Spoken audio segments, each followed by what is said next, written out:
প্রিয় শিক্ষার্থী, তোমরা যারা আমাদের এই ভিডিওগুলো দেখছো, আমাদের এই গুনগুন টিউটোরিয়াল 77 এর পক্ষ থেকে তোমাদেরকে সবাইকে স্বাগতম। আমাদের এই ভিডিওগুলো যদি তোমাদের ভালো লাগে তো লাইক দিও এবং বেশি বেশি করে শেয়ার করে দিও।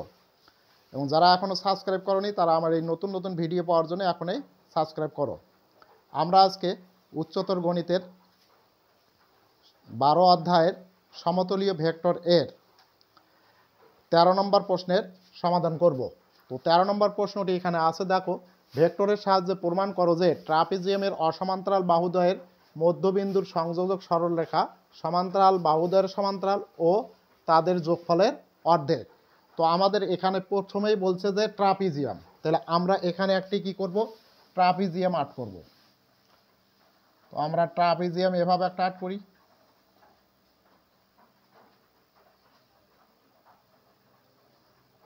এই ট্রাপিজিয়ামের আমরা নাম দিলাম কি, এ বি সি এবং ডি।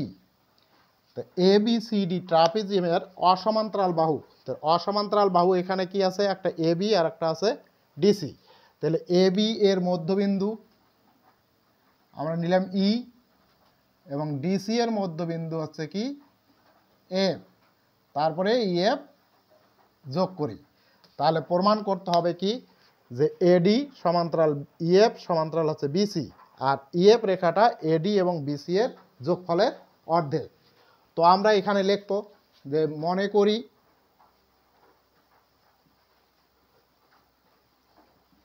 করি এ বি সি ডি একটি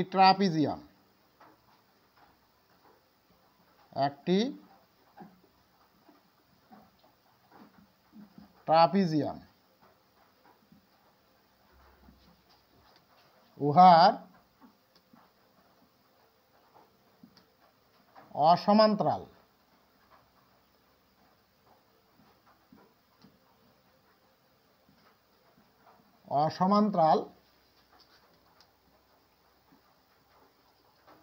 বাহুদ্বয় এ বি ও এসি এর মধ্যবিন্দু যথাক্রমে ই ও এফ, তারপরে ই কমা এফ যোগ করি।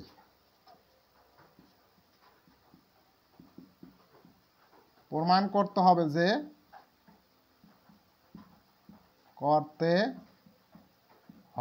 যে কি প্রমাণ করব, যে এডি সমান্তরাল ইএফ সমান্তরাল বিসি এবং EF equal to half AD যোগ বিসি। তো এটি প্রমাণ করার জন্য আমরা কি করব, অবস্থান ভেক্টর নিয়েই প্রমাণ করব। তো এখানে প্রমাণ,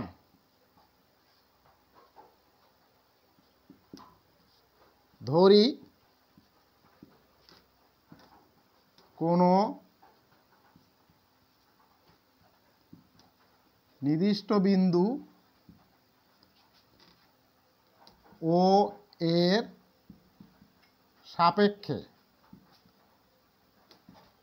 সাপেক্ষে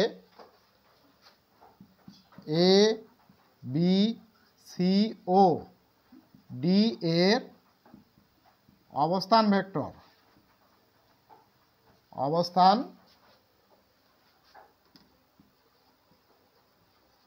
ভেক্টর যথাক্রমে A vector, B vector, C vector ও ডি ভেক্টর। তো যদি এ বি সি ডি এর অবস্থান vector A vector, B vector, C vector ও ডি ভেক্টর হয়, এখন আমরা দেখো এখানে ই বিন্দুর অবস্থান ভেক্টর বের করব আর এফ বিন্দুর অবস্থান ভেক্টর বের করব। তো ইটা যেহেতু এ বি এর মধ্যবিন্দু, তাহলে আমরা এখানে লিখি যে ই বিন্দুর অবস্থান ভেক্টর ই বিন্দুর অবস্থান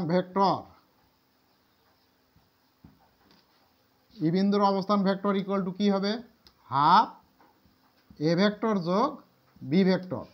কারণ যেহেতু ইটা এ বি এর মধ্যবিন্দু।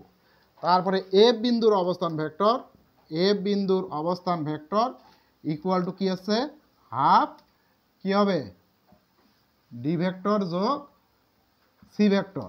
কারণ যেহেতু এফ ডিসি এর মধ্যবিন্দু, তার মানে ডি আর সি যোগ করে তাকে 2 দিয়ে ভাগ করলে এফ বিন্দুর অবস্থান ভেক্টর পেয়ে যাব। তাহলে অতএব আমরা লিখবো কি, EF vector equal two, EF vector equal two কি হচ্ছে, যে আমরা জানি কোনো রেখার যদি ভেক্টর আমরা বের করতে যাই তাহলে কি করতে হবে, শেষ বিন্দু থেকে আদি বিন্দুটা বিয়োগ করতে হবে। এখানে শেষ বিন্দু কোনটা, হাফ ডি যোগ সি। তাহলে আমরা এখানে লিখবো কি, হাফ ডি ভেক্টর যোগ হচ্ছে সি ভেক্টর বিয়োগ, তারপরে আদি বিন্দু হচ্ছে কি হাফ এ ভেক্টর যোগ হচ্ছে বি ভেক্টর। এখন এখান থেকে যদি আমরা হাফ কমন নেই তাহলে কি হচ্ছে, ডি ভেক্টর যোগ C vector minus A vector minus B vector. এখানে দেখো আমরা এখন ভাববো সব সময় এখানে এডি আর বিসি, এডি আর বিসি কীভাবে আমরা নিয়ে আসবো দেখি। এই হাফ হাফেই থাকি, এইখানে সেকেন্ড ব্র্যাকেট দেবো। তো সেকেন্ড ব্র্যাকেট দিয়ে আমরা কি লিখবো, যে ডি ভেক্টর বিয়োগ এ ভেক্টর যোগ, তারপরে দেব সি ভেক্টর বিয়োগ হচ্ছে B vector, second bracket close. এখন দেখো এখানে হাফ হাফেই থাকবে, তারপরে এখানে আমরা কি লিখবো, ডি বিয়োগ এ, ডি ভেক্টর বিয়োগ এ ভেক্টর, তার মানে এইটা হচ্ছে শেষ বিন্দু, এটা আদি বিন্দু। তারপরে আমরা লিখতে পারি কি, এটা এ ডি ভেক্টর যোগ আর সি বিয়োগ বি, মানে শেষ বিন্দু আর এটা আদি বিন্দু। তাহলে আমরা লিখবো এটা কি, বিসি ভেক্টর, এখানে লিখবো বিসি ভেক্টর। তাহলে এখন কারণ হিসেবে আমরা এখানে দিতে পারি ডান সাইডে, যে এডি ভেক্টর ইকুয়াল টু হচ্ছে কি, এডি ভেক্টর যে ডি ভেক্টর মাইনাস হচ্ছে এ ভেক্টর, আর BC vector, BC vector equal to হচ্ছে কি, সি ভেক্টর মাইনাস হচ্ছে বি ভেক্টর। আমরা কারণ হিসাবে ডান সাইডে এটা লিখতে পারি। এখন দেখো এইখানে EF vector equal to half AD যোগ বিসি আমরা পেয়ে গেছি। তাহলে এখন দেখো এই এডি এবং বিসি, এই এডি আর বিসি এটা পরস্পর কি সমান্তরাল হওয়ায় এখন আমরা এখানে লিখতে পারবো কি, যে অতএব ইএফ ভেক্টর ইকুয়াল টু আমরা লিখবো কি, হাফ এডি যোগ বিসি। সরি, এই ভেক্টরগুলো মডুলাস চিহ্ন দিয়ে উঠাইতে হয়, তা আমরা এখানে মডুলাস ব্যবহার করলাম না, এখানেও ভেক্টর হবে না। EF equal to half AD যোগ বিসি। এখন এই যে এডি ভেক্টর আর বিসি ভেক্টর পরস্পর সমান্তরাল, এখানে দেখো এই এ বি সি ডি ট্রাপিজিয়ামের এডি আর বিসিটা হচ্ছে সমান্তরাল, আর এডি এবি আর ডিসি এই দুটো হচ্ছে অসমান্তরাল বাহু। তাহলে এডি আর বিসি সমান্তরাল হওয়ায় এই এডি এবং বিসি এর যোগফলটাও হবে ইএফ এর সমান্তরাল। তা আমরা এখানে লিখবো, দেখো এইখান থেকে আমরা আসি, এখান থেকে আসতেছি, যে কিন্তু এডি ভেক্টর ও বিসি ভেক্টর পরস্পর সমান্তরাল হওয়ায়, পরস্পর সমান্তরাল হওয়ায়, সমান্তরাল যেহেতু পরস্পর এডি আর বিসি পরস্পর সমান্তরাল, তাহলে অতএব আমরা কি করব, যে এডি ভেক্টর যোগ বিসি ভেক্টর টিও কি হবে, ওই এডি এবং বিসি এর সমান্তরাল, টিও উহাদের সমান্তরাল, উহাদের সমান্তরাল। তা এখন যদি দেখো এডি যোগ বিসি টিও উহার সমান্তরাল, তাহলে যদি সমান্তরাল হয় তাহলে আমরা এই এডি যোগ বিসি সমান কি পাইছি, ইএফ। তাহলে আমরা লিখতে পারবো কি, অতএব এই এডি সমান্তরাল ইএফ সমান্তরাল আরেকটা কি বিসি, এবং আর কি লিখতে পারি, যে ইএফ ইকুয়াল টু হাফ এই এডি যোগ বিসি। তারপরে আমরা এখানে লিখবো কি প্রমাণিত। দেখো কত সহজে আমরা প্রমাণ করলাম।